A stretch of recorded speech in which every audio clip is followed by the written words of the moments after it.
Ici, nous sommes en la présence de l'ambassadrice de Venezuela, un séjour extraordinaire que nous donnait l'Église, nous donnait les deux sept en total, mais nous aujourd'hui, nous recordons avec grand plaisir et grand profond plaisir les deux figures particulières du peuple de Venezuela, qui est Dr. José Gregorio et Mère Carmen, qui sont les figures exemplaires de la vie de la sainteté ordinaire, non? Comme je mentionnais avant de la messe, que, bon, je pense que les chemins de la sainteté et de sanctification sont dehors de l'Église.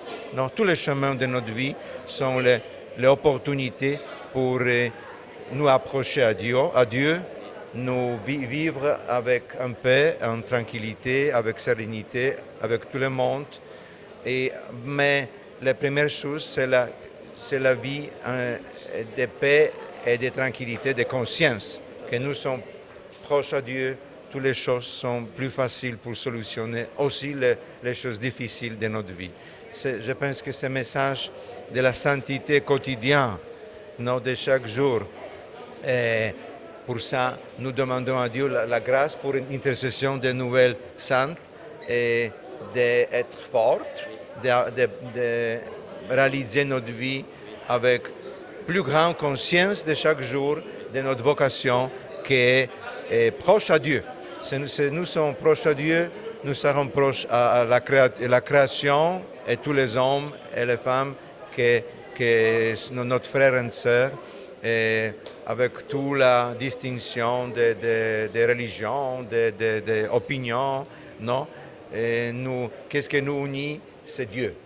Les saintes, après la canonisation, sont des domaines de tout le monde, non? La béatification est plus pour l'Église particulière, mais quand c'est arrivé à la canonisation, c'est que l'Église se reconnaître pour moi de pape Léon XIV, sa figure particulière, c'est l'exemple pour tout le monde universel, toute l'Église, l'exemple de la vie et de l'approche de notre existence.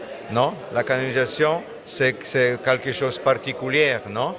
Que le culte des saints s'est réalisé en toute l'Église entière et tout le monde chrétien, catholique, et non seulement parce que beaucoup de personnes reconnaissent la grande importance de ces figures particulières du point de vue des actions humanitaires,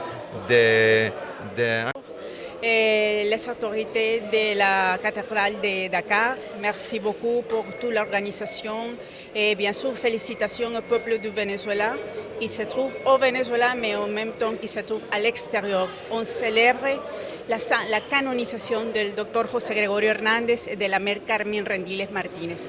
Merci beaucoup.